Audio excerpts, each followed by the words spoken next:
समय आ चुका है साल 2022 को अलविदा कहने का और नए साल 2023 का स्वागत करने का। आखिरी ट्रेडिंग सेशन में आप सबका स्वागत है। नमस्कार, मैं हूं अनिल सिंह और नमस्कार, मैं हूं दीपांशु भंडारी। भरपूर एक्शन पूरा साल हमें दिखा है अनिल जी। Definitely. ये इस हफ्ते दिखा है, आज भी दिखने वाला है।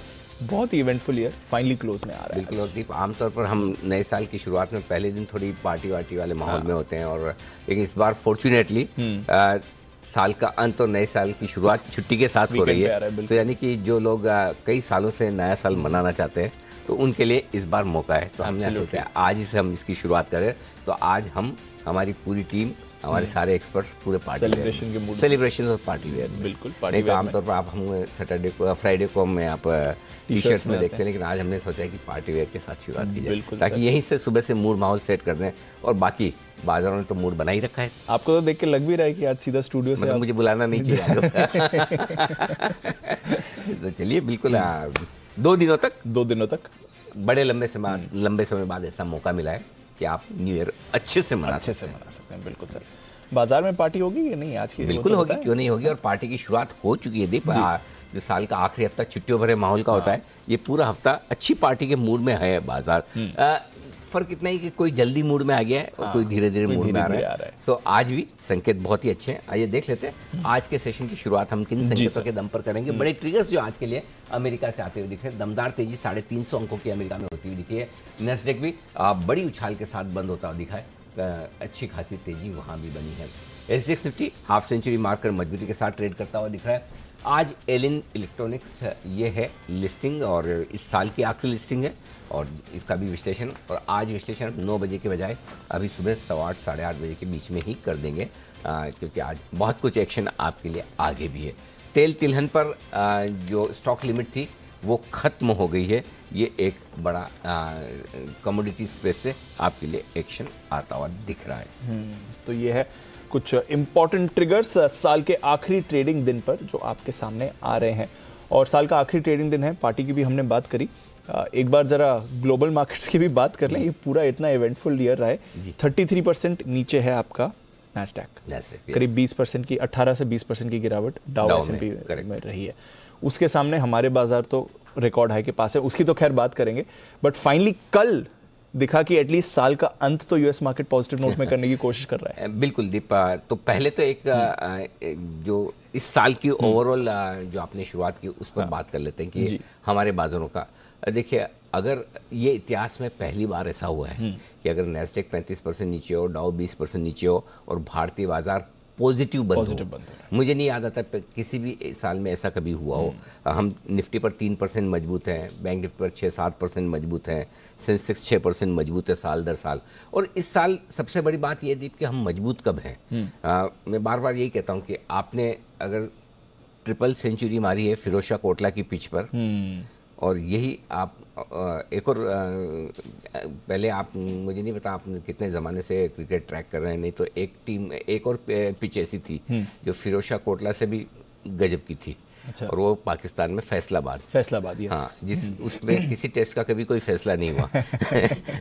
इतनी मतलब बैटिंग पिच है जबरदस्त। तो आप वहां पर ट्रिपल सेंचुरी मारें, या फिर आप कहीं जमैका की पिच पर या फिर पर्थ की पिच पर 50 या 100 भी बनाए, वो बड़ी बात है। तो इस बार ये इम्पोर्टेंट कम है कि भारतीय बाजारों ने प्रदर्शन अच्छा किया अमेरिका के मुकाबले में, है उसकी इम्पोर्टेंस, लेकिन इम्पोर्टेंस इस बात की है कि किस सिचुएशन में किया है।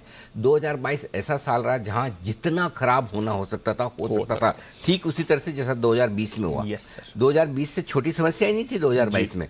रशिया यूक्रेन 40 साल बाद 2 देश सीधे सीधे लड़ रहे हैं। कच्चा तेल 130 तक पहुंचना, बिल्कुल करेक्ट। डॉलर इंडेक्स का 50% बढ़ जाना नीचे से, 15 साल की ऊंचाइयों पर ब्याज दरें, 40 साल की ऊंचाइयों पर महंगाई दर, हमारे यहाँ बढ़ती हुई ब्याज दरें, मतलब क्या कुछ खराब नहीं हो सकता था। एग्जैक्टली। एक कोविड वापस आने को छोड़ दे तो बाकी सब कुछ जो खराब हो सकता था तो वो 2022 में हुआ। उसके बावजूद आप हरे निशान में बंद हो रहे हैं। ये अपने आप में एक बहुत बड़ा अचीवमेंट भारतीय बाजारों के लिए। इसके 2 बड़े कारण हैं। एक कारण ये कि हमारी इकोनॉमी बहुत ही बेहतरीन है, दुनिया की 5वीं सबसे बड़ी इकोनॉमी में हम आ चुके हैं, दुनिया की सबसे तेज ग्रो करने वाली इकोनॉमी में से हम एक है, और हमारी साइज के हिसाब से देखें तो हम बहुत ही फास्ट है कंपेयर टू जो दूसरे डेवलप कंट्रीज हैं। और दूसरा, लंबे समय बाद जो 2020 से शुरुआत हुई थी रिटेल इन्वेस्टर्स के बाजार में कॉन्फिडेंस की, वो कॉन्फिडेंस और आगे बढ़ता हुआ दिखा है।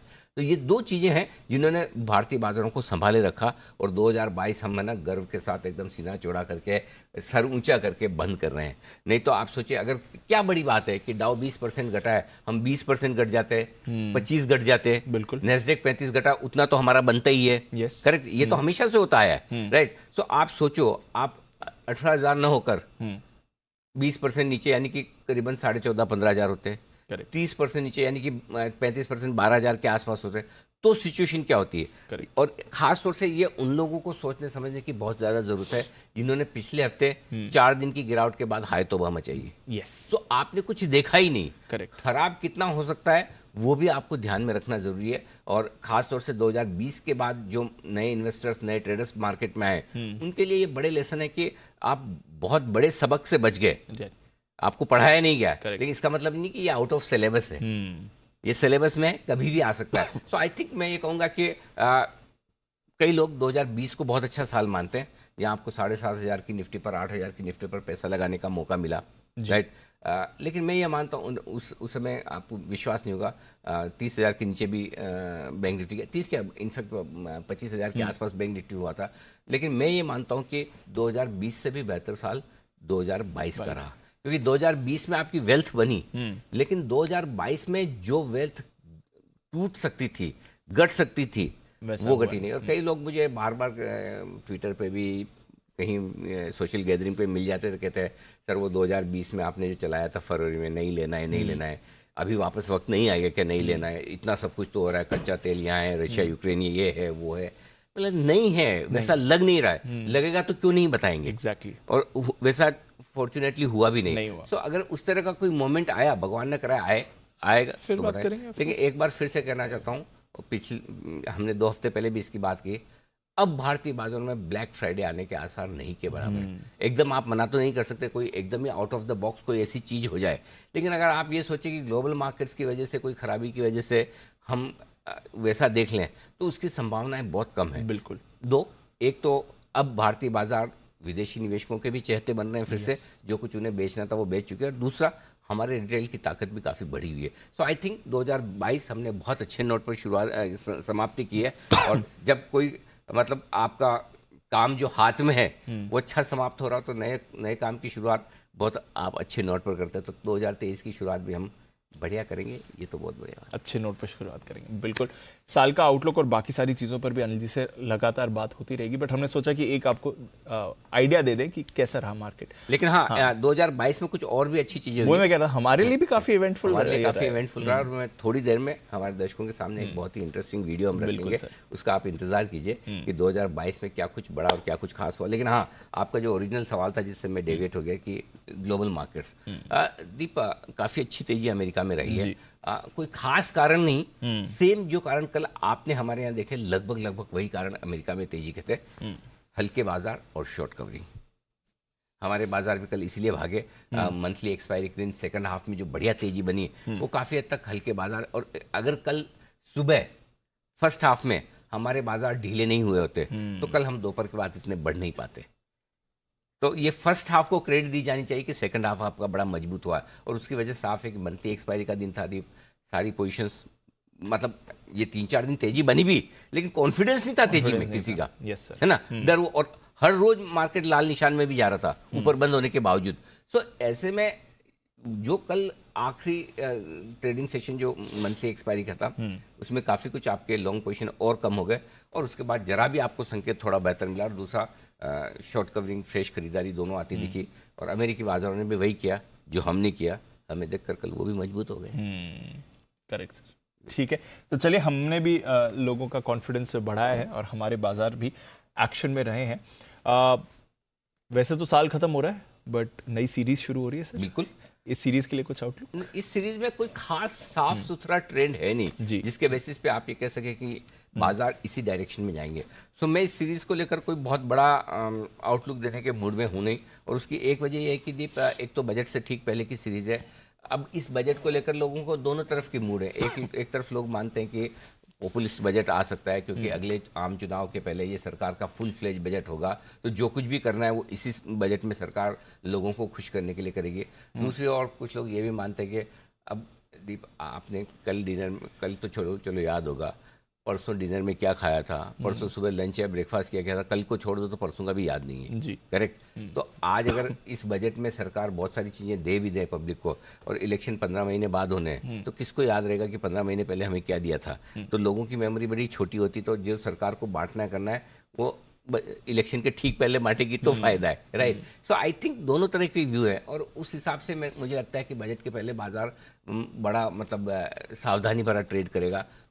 ग्लोबल मार्केट्स पर डिपेंड करेंगे हम। सीधी सीधी बात है, अमेरिका में तेजी बनी, हम तेजी कर लेंगे। अभी हमारे पास और कोई दूसरा ट्रिगर है नहीं, और प्री बजट रैली के हिसाब से होगी तो लिमिटेड सेक्टर्स में कि कोई आपका इंफ्रा बढ़ सकता है, कोई आपका फर्टिलाइजर बढ़ सकता है, मतलब इससे जुड़े हुए स्टॉक्स जो है वो थोड़े बहुत एक्शन में हो सकते हैं। तो जनवरी सीरीज से खास उम्मीद मेरी है नहीं, और उसकी वजह एक और ये भी है कि दीप के पिछले 3 साल में जनवरी सीरीज ने तीनों ही साल में नेगेटिव रिटर्न दिए जी। ज़्यादा नहीं दिए, 1 से 1.5% तक की दिए, लेकिन दिए नेगेटिव है। और पिछले 10 साल में से 6 साल जनवरी सीरीज नेगेटिव रही है। सो इसलिए मैं जनवरी सीरीज को लेकर बहुत ज़्यादा उत्साहित या मतलब कमजोरी में, दोनों में नहीं माना। बाकी जहाँ तक डेटा का सवाल है, ओपन इंटरेस्ट जो है निफ्टी पर 1,05,00,000 शेयरों का है, थोड़ा सा कम होकर आया है। रोल ओवर 79% है, पिछले महीने के मुकाबले में निफ्टी में 3% रोल ओवर कम हुए हैं। बैंक निफ्टी में भी 88% से 86% हुए हैं। तो हम ठीक से जा रहे हैं। एफआईएस की इंडेक्स लॉन्ग पोजीशन पिछली सीरीज की शुरुआत में 77% थी, आज 57% है। तो ये भी कोई बहुत ज़्यादा ओवरबोट वाली सिचुएशन है नहीं। तो हम एकदम बैलेंस तरीके से जा रहे हैं अगली सीरीज में, जनवरी की सीरीज में, जहाँ पर आप न बहुत तेजी के डेटा देख रहे हैं न बहुत कमजोरी के। सो लेट्स सी, जैसे जैसे बजाय इसके कि हम अंदाज लगाएं कि ये होगा या वो होगा, जैसे जब जो सामने संकेत आएंगे वैसे करेंगे। अगर क्लैरिटी है तो है, नहीं है तो नहीं है, नहीं है। रेंज माउंट दिखता है तो दिखता है। अब 2% ऊपर, जब समझो 17,800 18,000 नीचे आ गया, ऊपर में 18,600 18,800 हो गया, तो ठीक है, कोई खास नहीं है। बस यही दिख रहा है अभी तक तो सीरीज में। 17,800 18,000 आपका सपोर्ट हो जाएगा, 18,600 18,800 के आसपास रुकावट हो जाएगी। ये जनवरी सीरीज का अभी तक माहौल दिख रहा है। अगर कुछ बड़ा होना है तेजी में तो पहले बैंक निफ्टी में होगा। अगर होना है, मजबूती आनी है, कुछ बड़ा होना है, तो बैंक निफ्टी पहले 45 की कोशिश करेगा, 45,000 जाने की। निफ्टी पीछे पीछे फॉलो करेगा। अदरवाइज कोई बड़ा मूव अभी तक नई सीरीज में नहीं दिख रहा ना। चलिए, तो बड़ा मूव एक्सपेक्टेड नहीं, और बजट से पहले आई थिंक थोड़ी वॉलेटिलिटी भी आ जाती है टुवर्ड्स एंड ऑफ सीरीज, वो भी हम एक्सपेक्ट कर सकते हैं। बट ठीक है, देखते हैं कैसा एक्शन रहेगा।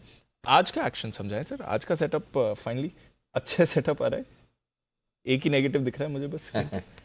एक आध तो शगुन के लिए काला टिक्का रखना चाहिए, करना पड़ता है। बाकी वैसे वो उसकी भी जरूरत नहीं थी, वो मैं न्यूट्रल कर सकता कम था वो, काला टिक्का रखा है मैंने। ओके, सो ग्लोबल संकेत पॉजिटिव है, एफआईएस के संकेत नेगेटिव साइड पर है, इसको न्यूट्रल भी आप समझ सकते हैं। घरेलू फंड्स के संकेत पॉजिटिव है, वायदा कारोबार के संकेत न्यूट्रल है, हल्के से नेगेटिव भी मान सकते हैं। लेकिन डेटा बड़े इंटरेस्टिंग है। वायदा कारोबार के डेटा में आपको समझाऊंगा कि बड़े पुट कॉल रेशियो के बावजूद ये न्यूट्रल क्यों है, और सेंटिमेंट फिर से पॉजिटिव हो गया है कल की क्लोजिंग के बाद में, और ट्रेंड तो हमने बदला ही नहीं। 17,800 तक आने के बावजूद कि ट्रेंड पॉजिटिव है, ट्रेंड में बदलाव नहीं हुआ, और वो जो कॉल था कि ट्रेंड अभी नहीं बदलना है, वो सही साबित हुआ है। हाँ, ये तो ट्रेंड तो बरकरार है हमारे। ठीक है सर, बड़े लेवल्स खरीदारी करने की राय है निफ्टी पर, सॉरी सपोर्ट जोन माफ कीजिएगा, 18,075 18,125, ये आज के लिए मजबूत सपोर्ट का काम करेगा। इसके नीचे जाने के चांसेस और संभावना है कम। ऊपर की तरफ 17,000, उसके नीचे गए तो 17,975 18,025 स्ट्रॉन्ग बाय जोन है, जहां पर आपको शॉर्ट कवरिंग और फ्रेश खरीदारी दोनों करनी चाहिए। ठीक है, अब आइए ऊपर की तरफ। 18,250 18,300 पहली रेंज है, जहां पर हम खुलेंगे, खुलकर टाइम पास करेंगे, देखेंगे कितनी और ताकत है। 300 के पार निकल कर ठीक है तो 350 से लेकर 425 की रेंज आएगी आज या सोमवार के आसपास, तब आपको वहां पर प्रॉफिट बुकिंग करनी चाहिए। ठीक है, बैंक निफ्टी 43,000 के ऊपर की क्लोजिंग डेफिनेटली कॉन्फिडेंस बढ़ाने वाली है। तो आज जो पहला सपोर्ट जोन बनेगा वो 42,925 से 43,025 की रेंज का बनेगा। ये 100 पॉइंट की रेंज पहले सपोर्ट का काम करेगी। वैसे इसके नीचे जाने की संभावना है कम, नोट करके रख लें। 42,700 से 42,850 अगला मजबूत सपोर्ट जोन है आपके लिए बैंक निफ्टी पर। ठीक है। ऊपर कितना जा सकते हैं? 43,500 कल हमने देखा है, एवरेज क्लोजिंग आपकी थोड़ी नीचे आई है, तो 43,500 से 43,650 ये पहली रेंज है जहां जाकर हम देखेंगे कि बैंक निफ्टी में और कितनी ताकत है। पार करके निकले तो 43,700 43,850 तक जाने की कोशिश बैंक निफ्टी की ऊपर की तरफ हो सकती है जी आपके लिए। चलिए, बड़े लेवल्स निकल कर आ गए। आज की अगर बात करें, वैसे तो बड़े लेवल्स में अच्छी रेंज निकल कर आ रही है, बट आज के लिए सपोर्ट और रेजिस्टेंस कहाँ पर होंगे? सपोर्ट के लिहाज से देखें, आप बंद हुए हैं 18,200 के आसपास, करेक्ट। 18,175, 18,150, 18,125, हर 25 पॉइंट की रेंज में ये तीन पहले सपोर्ट है। इसके ठीक नीचे 18,075, 18,025 और 17,975, ये आपके लिए सारे के सारे सपोर्ट हो गए। अब आइए ऊपर की तरफ, 18,225, 18,225 तो छोड़ दीजिए, पास ही है। 18,250, 18,275 और 18,300, तीन छोटे रुकावट के लेवल हैं। 18,350, 18,400 और 425 आगे की बड़ी लेवल्स ऊपर की तरफ। बैंक निफ्टी 42,250 पे आप बंद हुए, 42,125, सॉरी 43,250 पे बंद हुए। हाँ आ गया 43,000। वो रीसेट करनी पड़ेगी मेमोरी, फिर से 43,000 वाली रेंज की। 43,125, 43,025 ये दो लेवल हैं आपके लिए बैंक निफ्टी पर सपोर्ट के तौर पर। इसके ठीक नीचे 42,925, 42,850 है, 42,700 और 42,625 फाइनल सपोर्ट के तौर पर है, जहां से 42,625 के आसपास हम बार बार रुककर फिर ब्रेकआउट दिया। अब वो सपोर्ट का काम करेगा। ऊपर की तरफ कितना जा सकते हैं? 43,250 पे बंद होने के बाद 43,375 और 43,500 ये दो छोटे लेवल है। पहले एक 300 का भी है, बहुत ही नजदीक का, इसलिए मैंने दिया नहीं। अदरवाइज 43,375, 43,500 बीच में छोटा 425 का और होता है, शायद उसकी जरूरत है नहीं। ऊपर 43,600, 650 दो मीडियम लेवल है। 43,700, 775, फिर 850 और 43,950 तक के लेवल ऊपर बैंक निफ्टी बना सकता है हायर साइड पर। ये आपके ध्यान में होने चाहिए। 44,000 नहीं लिखा सर? टाइम है, टाइम है। 44,000 आगे इसके बाद के दो ही लेवल बचते हैं दीप। हाँ। 44,050 और 44,150। फिर तो लाइफ 44,050 आपकी लाइफ टाइम हाई क्लोजिंग है जी। 44,151 आपकी लाइफ टाइम इंट्राडे हाई है, और ये 1 दिसंबर को हुआ था। उस सॉरी 1 दिसंबर को तो बैंक निफ्टी का बना था, ये बना था आपका 14 दिसंबर को। 14 दिसंबर को लाइफ हाई बनाया था हमने बैंक निफ्टी पर, और 1 दिसंबर को लाइफ हाई बनाया था हमने निफ्टी पर। तो नया लाइफ हाई के लिए बैंक निफ्टी में 15 दिनों से इंतजार चल रहा है, निफ्टी में 1 महीने से इंतजार चल रहा है। ठीक है, चलिए, इंतजार है, थोड़ा टाइम है, बट एटलीस्ट आप 44,000 के करीब अपसाइड पर लेवल्स देख रहे हैं। डेटा सर, कल वैसे तो एक्सपायरी थी, बट अब going into new series data क्या कहता है सर? एफआईएस की इंडेक्स लॉन्ग पोजीशन 48% से बढ़कर 57% हुई है। ऐसे आप देखेंगे तो 9% बढ़ी है, लेकिन सीरीज की शुरुआत से देखें तो पिछली सीरीज की शुरुआत हमने 70% पर की थी। उस लिहाज से हम अच्छी शुरुआत कर रहे हैं। हम हल्के हैं, मतलब ऐसा ओवरसोल्ड नहीं बोल सकते, लेकिन भारी तो बिल्कुल भी नहीं है। तो हमने अच्छी शुरुआत की, कोई दिक्कत की बात नहीं। पुट कॉल रेशियो निफ्टी और बैंक निफ्टी का, ये दोनों थोड़ा सा, अगर आप ऐसा कहेंगे तो ज्यादा है, ओवरबोट है। 1:41 पर 1:37 पर ओवरबोट हो जाता है। लेकिन मैंने ये नहीं लिखा कि ओवरबोट है, आप बहुत सावधान रहें। थोड़ी प्रॉफिट बुकिंग गैप से खुलने के बाद ऊपर आ सकती है, लेकिन क्यों सावधान नहीं रहना, ये आज का क्रक्स है दीप, और ये समझना चाहिए। कई बार लोग है ना खाली पुट कॉल रेशियो को, और हम भी कहते हैं, दूसरों की बात, मैं खुद कहता हूँ कि 1:40 पर पुट कॉल रेशियो है, 1:45 पे है, पक्का आप बेच दीजिए, नीचे आएगा ही आएगा, आता ही है। आज आपके लिए एक और लर्निंग है इसमें जी, कि जनरली पुट कॉल रेशियो को आप नंबर से देखते हैं और देख के डिसाइड करते हैं ओवरबोट है कि नहीं। कई बार क्या होता है कि आपको पुट कॉल रेशियो को नंबर के साथ साथ ये भी देखना होता है कि बोलते हैं ना कई बार कि स्टॉक बहुत बढ़ गया या बहुत घट गया, जैसे पिछले हफ्ते बहुत घटे थे स्टॉक, करेक्ट, कैश के स्टॉक, लेकिन घटे कैसे? बिना वॉल्यूम के। बिना वॉल्यूम का मतलब क्या है कि किसी को मजबूरी में बेचना है जी, है ना। एक तो कोई बाई चॉइस बेच रहा है कि चलो बायर है, मेरे को बेचना, देता जाऊं। एक मजबूरी में कोई बेचता है कि भाई मैं संभाल नहीं पा रहा, बेचना पड़ेगा। तो कम वॉल्यूम में आप, मतलब आप 1000 शेयर बेचो और दूसरा उसके बाद नीचे बायर और नीचे मिले और नीचे मिले, तो वो स्पाइरल इफेक्ट आता है। सो इस पुट कॉल रेशियो में भी एक इंटरेस्टिंग चीज है कि भले ही ये हायर साइड पे है, लेकिन बहुत कम पोजीशन पर है। पोजीशन कम है, पोजीशन बहुत कम है। अगर ये हायर 1 करोड़ का ओपन इंटरेस्ट हो और पुट कॉल रेशियो आपका हायर हो, तो तनाव है, ओवरबोट हो गया जी। अब आपको मैं बताऊं, निफ्टी में हाईएस्ट ओपन इंटरेस्ट 18,000 के पुट पर है, कितना 46 लाख शेयर, कुछ खास है हार्डली। 18,200 के कॉल्स पर हाईएस्ट ओपन इंटरेस्ट है, कितना 29 लाख शेयर।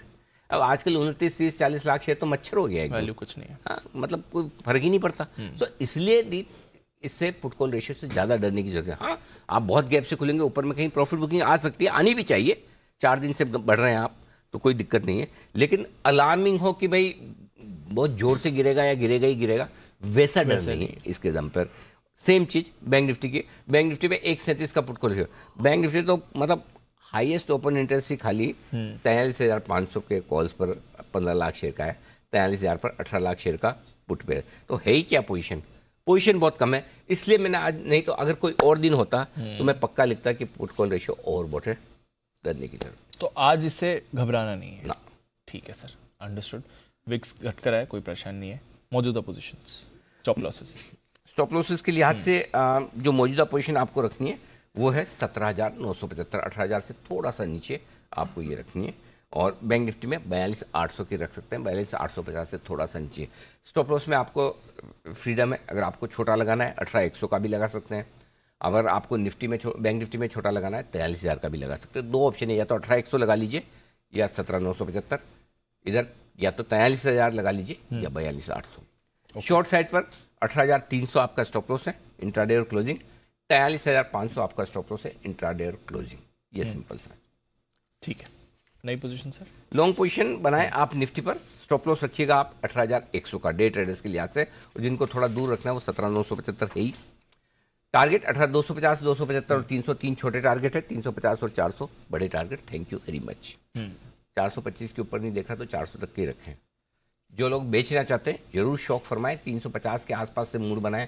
बहुत एग्रेसिव ट्रेडर हैं और आप 300 के आसपास भी सोचें कि मुझे बेचना चाहिए तो आप सोच सकते हैं, लेकिन उस समय फिर आपका डाउ फ्यूचर ज़्यादा खराब होता दिखे, करेक्ट माहौल, और तो बेचना है, नहीं तो आप आराम से इंतजार कीजिए। जैसे खरीदने में आप अपने लेवल का इंतजार कर रहे थे और मौका दे रहा था, वैसे बेचने में भी इंतजार कीजिए, आपको ऊपर का लेवल मिले बेचिए। हड़बड़ी में कोई ट्रेड करने का मतलब नहीं है। 350 से 425 की रेंज में बेचिए, ऊपर का स्टॉप लॉस 18,500 का होगा, नीचे टारगेट जो बनेंगे 18,300, 275 और 250 3 छोटे टारगेट हैं, 18,200, 18,150 और 18,125 3 मीडियम टारगेट। दैट्स इट, इससे ज़्यादा के चाहिए भी नहीं। ये आपकी निफ्टी में दोनों खरीदने और बेचने की। ठीक है, बैंक निफ्टी खरीदना है 42,850 का स्टॉप लॉस, बाद में आप इसको खींचकर 43,000 ले आएंगे। जैसे ही 43,500 पार कर लेता है बैंक निफ्टी, आपका स्टॉप लॉस 43,000 पे आ जाना चाहिए। ठीक है, टारगेट जो बनेंगे 43,375 और 43,500 2 छोटे टारगेट है, 600, 650 और 700 3 मीडियम टारगेट है, 43,775 और 43,850 के बड़े टारगेट के लिए। वैसे आगे 950 और 44,050 के टारगेट भी बनते हैं, जो आज के लिए ज़रूरी नहीं, इतना काफ़ी है। ये भी आ जाए तो हम खुश हो जाएंगे, कोई दिक्कत नहीं। अच्छा ठीक है, चलिए। बेचना है, बेचना जिस रेंज से मैं शुरुआत कर रहा हूँ जरूरी नहीं आपको वहाँ बेच देना है। 43,650 वैसे तो देखा जाए तो यहाँ से 400 पॉइंट ऊपर है जहाँ बंद हुए, तो वहाँ सोचने में हर्ज नहीं है। और कंजेशन जो 43,600, 650 से शुरू होता है बैंक निफ्टी के लिए। मूड माहौल देखकर बेचिए, 700, 775, 850। बेसिकली दीप एक चीज समझनी बहुत जरूरी है जी। हमने 18 सेशन ऐसे बिताए जहां हमने 43,000 के नीचे की क्लोजिंग दी, और उसमें खाली एक दिन क्लोजिंग 44,000 के ऊपर की मिली थी, 44,050 लाइफ टाइम हाई क्लोजिंग। मतलब 18 ट्रेडिंग सेशन का मतलब ये हो गया आपके लगभग 1 महीना आपने 43,000 से 44,000 की रेंज में आपने टाइम पास किया, करेक्ट, राइट। सो ऐसे में इस रेंज में आपको बहुत सारे लेवल सपोर्ट और रुकावट के मिलेंगे, लेवल्स बहुत क्रिएट हो गए। तो इसलिए बेचने के लिए आपको टुकड़ों टुकड़ों में बेचना है। ऊपर में 850 तक बेचिए, 44,050 का स्टॉप लॉस होगा। टारगेट जो बनेंगे 43,500, 43,425 और 375 3 छोटे टारगेट है, 43,300, 250 2 मीडियम टारगेट है, 43,125 और 43,025 final target. Thank you very much. Got it sir. Okay, तो 43,850 ऊपर के टारगेट्स हैं, 43,25 नीचे के टारगेट है। इसी रेंज में आप रखें नजर। बैन लिस्ट क्योंकि सीरीज की नई शुरुआत है, इंडिया बुल्स हाउसिंग, बलरामपुर चीनी जो कल तक बैन में थे बाहर आ गए, तो कोई भी स्टॉक नई सीरीज बैन में नहीं होगा आपके लिए। थोड़ा डेटा भी समझाएं सर, वायदा कारोबार के लिहाज से अब इंपॉर्टेंट लेवल्स। हालांकि ऑफ कोर्स पहले दिन तो डेटा कम होता है थोड़ा। वायदा कारोबार के लिहाज से कुछ है ही नहीं, no comments. No comments. FNO वाले हम, एफआईज वाले हम कर चुके, बात कर लिए। एफआईएस वाले टच करना था एक्चुअली। 573 करोड़ के कैश में बिकवा कुछ नहीं है। छोटा सा है। 511 करोड़ के स्टॉक फ्यूचर्स तो कोई खास है नहीं। 516 करोड़ की लोकल फंड ने खरीदारी की। तो कल ये छुट्टियों के मूड में थे और शायद पहले ही अपना काम कंप्लीट करके गए हैं। ऐसा है। इंडेक्स फ्यूचर्स में भी तो बहुत ही कोई छोटा खास नहीं। आंकड़ा था। ठीक है सर। अच्छा, क्योंकि हमने इतनी सारी प्रोग्रामिंग प्लान करी है सर, तो प्रोग्रामिंग में बता दूं हमारे दर्शकों को, हाँ। आज सबसे इंटरेस्टिंग चीज़ तो एक आपके सामने थोड़ी देर में एक ऐसी चीज़ आने वाली है जी। जो आपके चेहरों पे स्माइल नहीं लाएगी। स्माइल नहीं लाएगी? नहीं। अच्छा। बल्कि आपको लोटपोट कर देगी और आप मतलब गिरा पड़े हैं अपनी जगह से, तो पता नहीं, मतलब fasten your seat belt type वैसा तैयार वाला है ना? मामला। हाँ, मैंने भी देखा नहीं है, सुना है खाली। अच्छा। हाँ, मैंने भी सरप्राइज सुना है। होगा आपके लिए। मेरे लिए भी सरप्राइज है। एक ये 9 बजे भी हम आपके लिए एक बहुत इंटरेस्टिंग चीज़ लाने वाले हैं, फ्लैशबैक होगा, वो भी आपके लिए देखना इंटरेस्टिंग होगा। अभी से थोड़ी देर बाद हमारे सारे गेस्ट आ जाते तो हम 8:30 बजे भी हम वो आपके सामने रखेंगे। और इसके अलावा 11 बजे हमारा एक विशेष शो है और आज हमारी पूरी टीम पार्टी के मूड में है। बिल्कुल है सर। सब लोग अपने अपने हिसाब से पार्टी के कपड़े पहन के आए हैं। ठीक है, तो 11 बजे हम जी स्टॉक्स अवार्ड करेंगे। अरे वाह। तो हम बहुत सारी कंपनियों का सम्मान करेंगे और कुछ कुछ को थोड़ा कोसेंगे भी हैं। तो ये आज का विशेष कार्यक्रम है जो आप मिस मत कीजिएगा। बस थोड़ी देर में शुरुआत होने जा रही है। ठीक है सर। तो इतना सारा है, तो आईपीओ को जो लिस्टिंग अभी हो रही है, करते हैं, आदि क्योंकि करने आज 9 बजे हमारे पास बहुत टाइम सारा नहीं बहुत बचेगा। हाँ, बिल्कुल बिल्कुल। तो बताएं सर फिर एलएन इलेक्ट्रॉनिक्स आज की लिस्टिंग 247 रुपए ये थी इश्यू प्राइस और हमारी राय थी कि सिर्फ लॉन्ग टर्म इन्वेस्टर्स यहाँ पर पैसा लगाएं, जी। शॉर्ट टर्म के लिए आज से नहीं, या फिर आप यहाँ पर लिस्टिंग के बाद भी खरीद सकते हैं। और मेरा ये मानना है सेम जैसा कैफिन की हम कल बात कर रहे थे वैसी इसकी भी लिस्टिंग सुस्त होगी, इश्यू प्राइस के आसपास ही 5-7 रुपये ऊपर नीचे, बस कोई ज़्यादा बड़ा उठापटक होने वाला है नहीं। लॉन्ग टर्म इन्वेस्टर्स होल्ड कर सकते हैं। जिन लोगों को रिस्क लगती है और अपने को स्टॉप लॉस रखना ही रखना है, वो 230 या 235 का जो आपको ठीक लगे। अगर आप थोड़े से लॉन्ग टर्म इन्वेस्टर हैं तो 230 का स्टॉप लॉस रख लें और शॉर्ट टर्म इन्वेस्टर हैं तो 235 का आपको स्टॉप लॉस रखना चाहिए। बाकी मेरे ख्याल से लिस्टिंग सुस्त होनी चाहिए। 247 की इशू प्राइस है, 5-7-10 रुपये ऊपर नीचे, बस इसी रेंज में। हाँ, कोई बड़ा मूव लिस्टिंग पर कम से कम नीचे की तरफ भी नहीं देख रहा और ऊपर की तरफ भी आ जाए तो अच्छी बात है। ठीक है। आजकल खत्म ही हो गया मामले लिस्टिंग का। ठीक है। मजे नहीं आ रहे। हमने वो अनाप शनाप सब्सक्रिप्शन और तगड़ी लिस्टिंग वो चीजें सब खत्म। वंस अपॉन अ टाइम हो गया। बिल्कुल सर, भूल ही गए उसके। ठीक है, चलिए इशू के आसपास ही लिस्टिंग होगी, वहां से फिर आप नजर रख सकते हैं। लॉन्ग टर्म इन्वेस्टर्स के लिए होल्ड की सलाह है। आइए फिर आज के जो बाकी ट्रिगर्स हैं, खबरें हैं, ब्रोकरेजेस क्या कह रही हैं, ये भी जान लेते हैं। कुशल नुपुर और साथ ही आशीष हमारे साथ हैं तैयार। मॉर्निंग कुशल। मॉर्निंग। सेम पिंच हो गया थोड़ा। हाँ, ट्विनिंग कर रहे हैं। अरे वाह, ट्विनिंग हो गई। हाँ, कोट भी लगा लेते हैं। हाँ, मतलब डांस करते हैं, exact भाई भाई timing लगते हैं। थोड़ा सा कुछ तो डिफरेंस लगना चाहिए। बताएं। सो यहाँ पर सबसे पहले तो आपको अमर राजा बैटरीज है, इस पर ध्यान रखिए। एफएनओ स्पेस से आज से ये बाहर हो गया है। साथ ही 494 शेयर ऐसे हैं जो T+1 सेटलमेंट सिस्टम में आज से जाएंगे। In fact Punjab and Sindh bank पर भी नजर रखिए, बोर्ड बैठक होने वाली है। 250 करोड़ रुपए पूंजी जुटाने पर कंपनी यहाँ पर विचार करती हुई दिखेगी। वेल्सपर एंटरप्राइजेस कंपनी की बोर्ड बैठक है, शेयर बायबैक और साथ ही अंतरिम डिविडेंड को लेकर।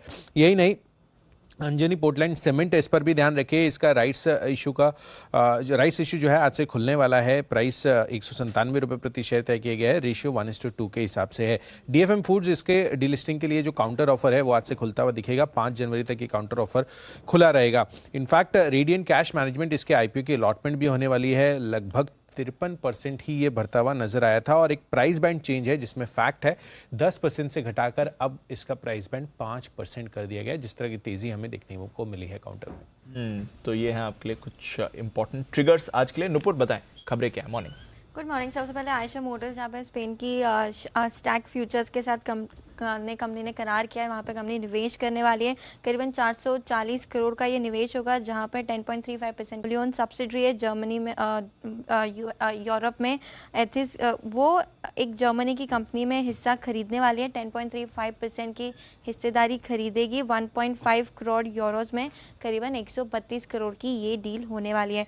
क्राफ्टमैन ऑटोमेशन, जहाँ पे कंपनी ने DR action India private limited के साथ डेफिनेटिव अग्रीमेंट साइन किया है, जहाँ पे वो 8.57 करोड़ इक्विटी शेयर्स का अधिग्रहण करेगी। 76% होल्डिंग होगी, जिसके लिए 375 करोड़ का पेमेंट क्राफ्टमैन करने वाली है। शीला फॉर्म, जहाँ पे जो खबरें आ रही थी कर लोन को लेकर, वहाँ पे क्लैरिफिकेशन आया कंपनी की तरफ से। उनका कहना है कि ग्रोथ और एक्सपेंशन के लिए मौके कंपनी देखती रहती है, तराशती रहती है, और कर लोन के साथ कई और कंपनियां हैं जहाँ पे उनकी बात हो रही है। तो अल्टीमेटली कंपनी ने जो खबर आई है उस पर कोई खंडन करते हुए नहीं नजर आए। डीएलएफ जहाँ पे क्लैरिफिकेशन दिया है खबरों पे, कंपनी ने कहा है कि नोएडा अथॉरिटी ने कंपनी को 335 करोड़ रुपीस का नोटिस दिया है। एचजी इंफ्रा भी आज फोकस में, क्योंकि एनएचआई की तरफ से कंपनी को 740 करोड़ का प्रोजेक्ट के लिए एलओए मिलता हुआ नजर आया। तो पॉजिटिव न्यूज़ है कंपनी के लिए। और बल्क डील से कैफिन टेक्नोलॉजी जो कल लिस्ट हुई थी, वहाँ पे मॉर्गन स्टैनली एशिया ने करीबन 10 लाख शेयर्स बेचे हैं, तो ये स्टॉक भी फोकस में रहेगा।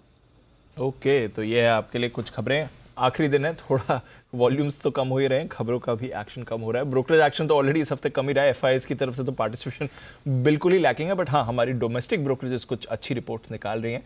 आशीष से जानते हैं कुछ रिपोर्ट्स के बारे में। मॉर्निंग आशीष, बताइए। Good morning Deepanshu. सबसे पहले आप देखिए केनार कंस्ट्रक्शन यहाँ पर नजर रखिएगा, क्योंकि मोतीलाल ओसवाल की तरफ से रिपोर्ट आई है जहाँ पर खरीदारी किराए को बरकरार रखा है, 310 रुपये का लक्ष्य दिया है, 248 की क्लोजिंग है, और मान रहे कि लगातार देखिए जिस प्रकार से टेंडर्स ये भर रहे हैं और साथ में जो ऑर्डर बुक है, इससे यहाँ पर ग्रोथ देखने को मिलेगी, जिसके चलते खरीदारी किराए दे रहे हैं 310 के लक्ष्य के लिए। गो फैशन यहाँ पर खास नजर रखनी है, क्योंकि इक्वेरियस की तरफ से कवरेज की शुरुआत की गई है, खरीदारी किराए के साथ लॉन्ग की रेटिंग दे रहे हैं, 1176 की क्लोजिंग है, ये करीब 1493 रुपये का लक्ष्य दे रहे हैं। और ये मान रहे कि गो फैशन कंपनी अगर आप देखें तो लार्जेस्ट प्लेयर है वुमेन्स बॉटम वेयर में, साथ में इस सेगमेंट में FY25 तक करीब 12% CAGR की ग्रोथ देखने को मिल सकती है, जिसके चलते इन्होंने कवरेज की शुरुआत की है खरीदारी किराए के साथ। और अंत में टाटा स्टील, यहाँ पर देखिए एंटिक स्टॉक ब्रोकिंग की तरफ से रिपोर्ट आई है, जहाँ पर खरीदारी किराए को बरकरार रखा है करीब 140 रुपये के लक्ष्य के लिए। ओके, तो ये है आपके लिए कुछ घरेलू फंड्स की तरफ से आती हुई रिपोर्ट्स। आइए बढ़ते आगे, और वक्त है हमारी सभी मेहमानों से मुलाकात करने का। और आज से हो रही है नई सीरीज की शुरुआत, तो आपको मिलेगा पिक ऑफ द सीरीज।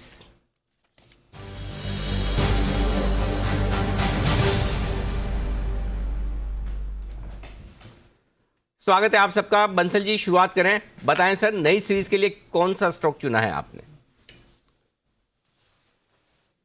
सुप्रभात अनिल जी, सुप्रभात दीपांशु। अनिल जी, नई सीरीज के लिए पहले तो अनिल जी मेरी नजर आपकी जैकेट और टी शर्ट पर है। एकदम अनिल जी वो रॉक स्टार टाइप लग रहे हो आप, लग रहा है कि रॉक एंड रोल करने जा रहे हो। तो मेरे को अनिल जी अजीब सा लग रहा है कि आप बॉम्बे में हो, अगर मैं आपके आसपास होता तो हाँ। आज आपके साथ मतलब कि जिस तरीके से आप रॉक स्टार लग रहे हो, एक तस्वीर अनिल जी खिंचवा के ट्विटर पे डालता अनिल जी। अरे बिल्कुल। जिम की तो फोटो बहुत डाली अनिल जी। अरे मतलब कि हम तो किसी रॉक स्टार को अनिल जी 1-on-1 नहीं जानते हैं, तो बिल्कुल एकदम आप रॉक स्टार लग रहे हैं अनिल जी। आ जाओ। हम रॉक बॉटम पर स्टॉक पकड़ने के स्टार हैं। तो बस सिंपल सी चीज़ है। आज हमने सोचा कि चलो पार्टी मूड में रह जाए। बंसल जी, आप भी पूरे पार्टी मूड में लग रहे हैं, और आ जाइए। आप जब आएंगे मुंबई, एक बार फिर से आपके लिए पहन लूंगा। कौन सा, मैं तो ऐसा हूँ नहीं, मैं तो एक ड्रेस को कई बार पहनता हूँ, कई सालों तक चलाता हूँ। अभी पिछली बार ऐसा हुआ था जब मैं योगा कर रहा था, तो योगा की मैंने कोई तस्वीरें डाली, तो किसी ने हमारे जो है ट्विटर पर दोस्त हैं, उन्होंने डाल भी दिया, अनिल जी वाकई में मिडिल क्लास हैं। बोला 8 महीने पहले भी इसी योगा ड्रेस में फोटो डाली थे, इसका मतलब बार बार यूज़ कर। तो इसलिए आप बंसल जी कभी भी आ जाए, फिर से यही ड्रेस मिलेगी आपको। आइए करते शुरुआत। बताएं सर, गुड मॉर्निंग।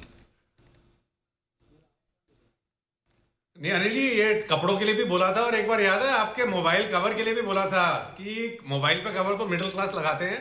तो अनिल जी भी मिडिल क्लास है। लोगों ने आपका मोबाइल देखा था अनिल जी, आप शायद भूल गए हैं। 2-3 साल पुरानी अनिल जी बात है ये तो। और एक चीज अनिल जी और कहना चाह रहा हूँ, पिक ऑफ द सीरीज तो देंगे, अभी कुणाल जी भी नहीं जुड़े अनिल जी। आज मेरे को याद आया, काफी दिनों से अनिल जी अंदर था, अभी कुछ दिनों पहले आशीष और आपकी टीम में अनिल जी सीए नुपुर अनिल जी काफी शोर मचा रहे थे कि बॉम्बे में सर्दी है। तो अनिल जी उनको एक बार अपनी तस्वीर दिखाइएगा, वो रेड टी शर्ट वाली, जब आपने फायर पान खाया था। हाफ टी शर्ट में अनिल जी, भरी सर्दी में अनिल जी। अभी दिल्ली में उस लेवल की सर्दी नहीं आई है अनिल जी, उनको दिखाइएगा कि आप उस सर्दी के अंदर हाफ टी शर्ट में घूम रहे थे अनिल जी। नहीं बिल्कुल, वो सर्दी का रिलेटिव इंडेक्स है। मुंबई के हिसाब से सर्दी, दिल्ली के हिसाब से तो कभी मुंबई में सर्दी हो नहीं सकती, और जैसी बारिश मुंबई में होती है वैसे दिल्ली में हो नहीं सकती। हर एक जगह के अपनी अपनी क्वालिटीज है।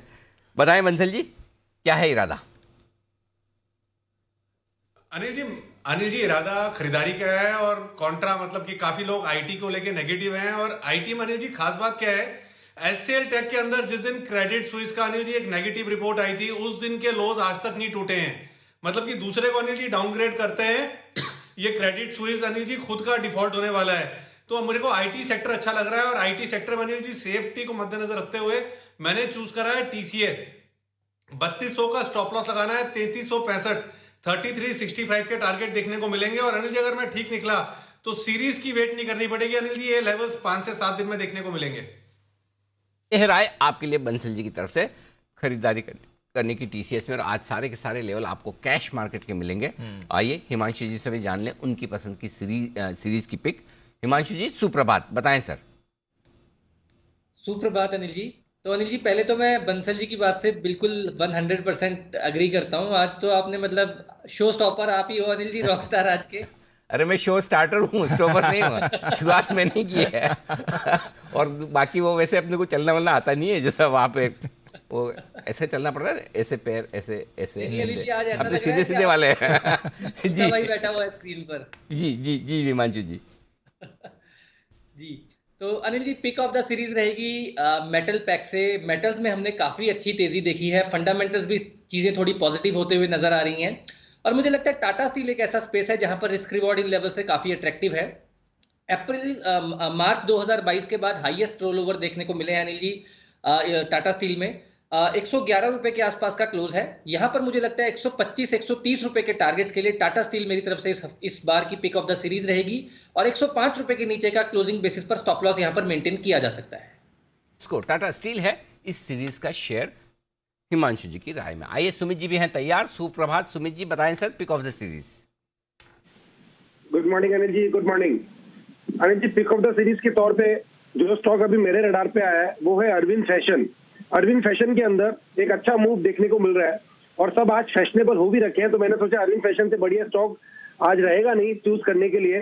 तो इस सीरीज के अंदर नए साल के अंदर अरविंद फैशन को सिलेक्ट करें, कोई भी डिप आता है तो खरीदारी करें, एग्जिस्टिंग पोजीशन होल्ड रख के चले। 340 345 ये लेवल्स के आसपास अरविंद फैशन एक बढ़िया पीक है। 320 का इसके अंदर नीचे में स्टॉप लॉस बनेगा, और ऊपर में जो टारगेट देखने को मिल सकते हैं इस सीरीज के अंदर 380 रुपए का पहला टारगेट बनेगा। 380 के बाद 400 रुपए तक के लेवल अरविंद फैशन में ऊपर की तरफ देखने को मिल सकते हैं। तो 380 से 400 के टारगेट के लिए खरीदारी करें अरविंद फैशन। अरविंद फैशन ये है स्टॉक, और आज का पहला कैश मार्केट का स्टॉक सुमित जी की तरफ से आता हुआ दिख रहा है। देखते हैं सिमी जी को भी ऐसा ही कोई स्टॉक पसंद है सीरीज के लिहाज से। सिमी जी गुड मॉर्निंग, बताएं। वेरी गुड मॉर्निंग अनिल जी, वेरी गुड मॉर्निंग दीपांशु। मेरी तरफ से भी एक कैश कॉल ही था, पर आज मैंने सुना कि आज पिक ऑफ द सीरीज देना पड़ेगा, तो तुरंत मैंने कैश कॉल चेंज करके एक फ्यूचर्स का ही ट्रेड ले लिया। Very nice. कैश कॉल भी मैं बता दूंगी, मैं कैश कॉल भी मतलब पीछे नहीं रहूंगी, मैं कैश कॉल भी मुझे बताना है, क्योंकि सुमित ने दे दिया, मैं भी दे दूंगी। पर मेरा जो फ्यूचर्स कॉल है वो बलरामपुर चीनी है, जिसमें एक्टिविटी तो बहुत है, और मुझे लगता है कि इस सीरीज के लिए भी परफॉर्म करेगा। लास्ट सीरीज में भी अच्छा परफॉर्मेंस शो किया था और मेंटेन्ड होगा पूरा, तो करंट लेवल पर खरीद कर चलने का सलाह होगा। 378 का स्टॉप लॉस के साथ बलरामपुर चीनी को खरीद करके चलने का सलाह है।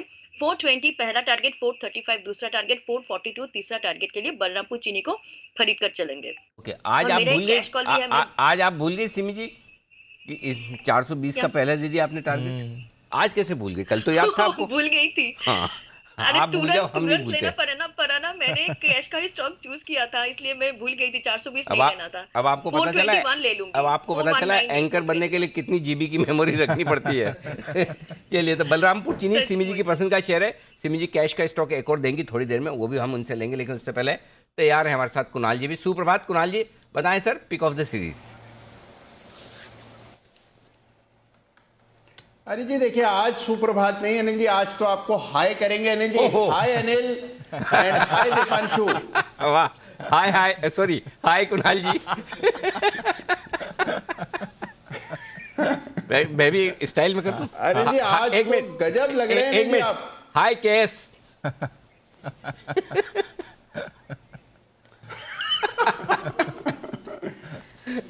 अनिल जी आज तो कमाल लग रहे हैं अनिल जी, गजब। मतलब ये कॉलेज के जमाने के अपने अनिल जी जो आपने वेशभूषा धारण की है जी अनिल जी, इससे अंदाजा हो रहा है मुझे कि कॉलेज में भी आप कहर इसी तरह ढाते होंगे। तो अनिल जी मेरी ओर से एक छोटा सा आपको सलाह है, मशवरा है। जी जी, तो कृपया अनिल जी उसको फॉलो करें अनिल जी। फरमाए। अनिल जी, एक छोटा सा काला टीका अपने कान के पीछे लगा ले अनिल जी। अच्छा, राइट या left? Anil ji, that is your choice. I am, वो ऑप्शन ओपन है अनिल जी। बिल्कुल। तो आप जो इतने कॉम्प्लीमेंट दे रहे हैं कि आज तो देखो, जिस दिन आदमी अच्छे से नहाए और परफ्यूम वगैरह लगाए उस दिन स्मार्ट लगता ही है। तो इसलिए राज, मैंने आपको बता दिया। अब आप चाहे तो कुणाल जी, राकेश जी, बाकी सब लोग फॉलो कर सकते हैं इसे। बताए sir, pick of the series. Anil ji, वैसे देखिए अनिल जी, आपके अलावा भी सारे लोग पैनल में आज जगमगा रहे हैं अनिल जी। तो मैं अनिल जी ईश्वर से यही कामना करता हूं कि 2030 में ये और भी जगमगाएं और हमारे दर्शक भी अनिल जी जबरदस्त काम करें। तो अनिल जी, खरीदारी की राय है और खरीदना है आरबीएल बैंक। आरबीएल बैंक मुझे लगता है अनिल जी पिछले 4 दिनों में जबरदस्त तेजी देखने को मिली। इसने बैंक निफ्टी को काफी पीछे छोड़कर बैंक निफ्टी से बहुत बेहतर प्रदर्शन दिखाया। और अनिल जी, आज वीकली क्लोज होने जा रहा है, तो मुझे ऐसा लगता है कि ये स्टॉक 200 रुपए के पार जाएगा। आरबीएल बैंक खरीद करके चले, 170 रुपए पर स्टॉप लॉस रख ले, 185, 193, इन 2 टारगेट्स के लिए आरबीएल बैंक में खरीदारी कराए। ओके, तो आरबीएल बैंक है आपके लिए खरीदारी करने के लिए। आज से आइए सिद्धार्थ जी का भी किया जाए स्वागत। सुप्रभात सिद्धार्थ जी, बताएं sir, pick of the week, pick of the series, माफ कीजिएगा। Good morning Anil ji, good morning Deepanshu और गुड मॉर्निंग सभी को। अनिल जी, यही कहूंगा कि पार्टी तो अभी शुरू हुई है, तो डेफिनेटली आने वाला साल बहुत ही जोरदार रहेगा। और जिस हिसाब से अनिल जी आप दीप इतने सुंदर लग रहे हो, सारे पैनलिस्ट रंग बिरंगी, वैसे ही रंग बिरंगी कॉल आएंगे 2023 में भी। तो आज को जो पिक ऑफ द सीरीज है, मेरी नजर है देश की तिजोरी में। मतलब वैसे नहीं कि देश की तिजोरी में मेरी नजर है, मेरी नजर है देश की सबसे बड़ी बैंक में, और वो है state bank of India. State bank of India पे खरीदारी की राय है। अभी शॉर्ट टर्म टारगेट आपको रखना है ये सीरीज का 635 फॉलोड बाय 650, क्योंकि इनके जो मार्जिन है वो बढ़ के आए हैं 3.5%, 3.55% के करीब। नेट इंटरेस्ट इनकम भी बहुत जोरदार 13% से ग्रो हो रहे हैं। मुनाफा 70% के ऊपर ग्रो हो रहा है। और सबसे बड़ी चीज, डोमेस्टिक एडवांसेस 18% से ग्रो हो रहे हैं। तो मैं मानता हूं कि जिस हिसाब से क्रेडिट ग्रोथ आज 17% पे है, बैंक भी समझती है कि 14 से 16% ये साल रहेगी। स्टेट बैंक ऑफ इंडिया, देश की तिजोरी, इस पे खरीदारी की राय 635 और 650 के टारगेट के लिए। तो एसबीआई है वो स्टॉक्स जहां पर खरीदारी करने की राय 635, 650 2 टारगेट लेकर चले इस सीरीज के लिए। ये आपके लिए राय सिद्धार्थ जी की तरफ से आती हुई दिख रही है। आइए, जिस चीज का हमने जिक्र किया था, आगे हम स्टॉक्स पर डिस्कशन करें उससे पहले आप सब अपनी अपनी टीवी स्क्रीन पर नजरें बना लें, क्योंकि कुछ हमारी टीम ने आप सबके लिए, हमारे दर्शकों के लिए कुछ विशेष वीडियो तैयार किया है। तो ये वीडियो देखिए, एंजॉय कीजिए। एक और चीज़ बता दूं, इतना ज़्यादा मत हंसिए कि आप हंसने में ना सुनना रह जाए, मिस हो जाए कि मैं तो पूरा देख ही नहीं पाया। तो जरा एक बार आप सबके चेहरों पर मुस्कुराहट लाने के लिए ये वीडियो।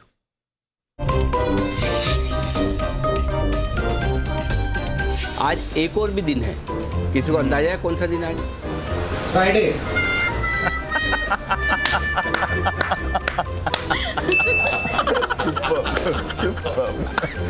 आइंस्टाइन के बाद आईक्यू लेवल किसी का है? अब चेक कराओ बस मुझी का।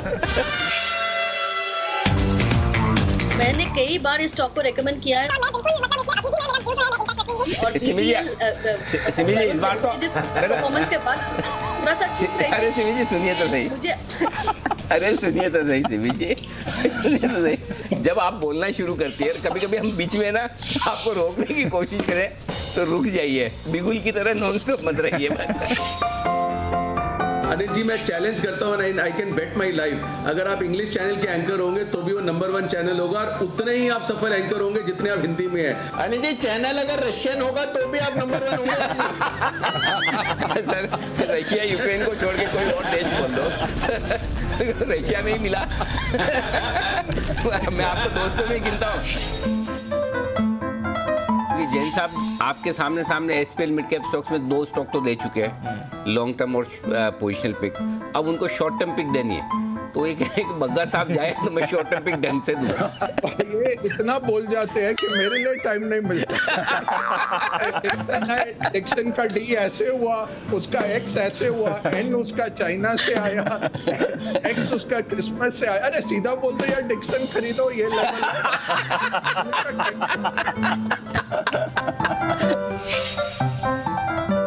तो यहाँ पे बेच के चलना है इन्फो एज, नौकरी बेचनी है ना, नौकरी छोड़नी तो नहीं है ना मोदी जी। सर मुझे कह रहे हैं मार्केट ऐसी रही तो छूट जाएगी। अनिल जी, पहला इंडियन बिजनेस चैनल कब आएगा अनिल जी, जो मेटावर्स पर जाएगा? तो अनिल जी जल्दी शुरू करें अनिल जी।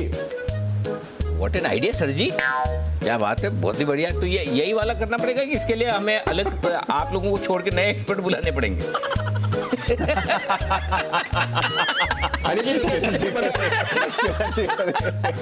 किरण जी का रिएक्शन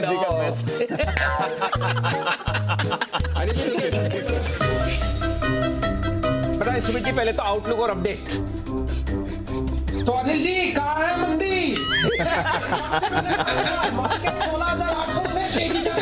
मैंने कहा था आईडीएफसी फर्स्ट बैंक 33 रुपए पे,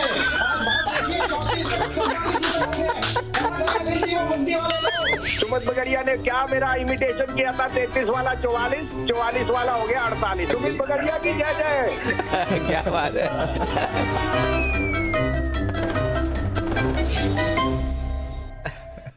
तो ये थे हमारी टीम की मेहनत पर्दे के पीछे, जिन्होंने ये बहुत ही बेहतरीन बाइट्स निकाली ढूंढ के पूरे साल भर में।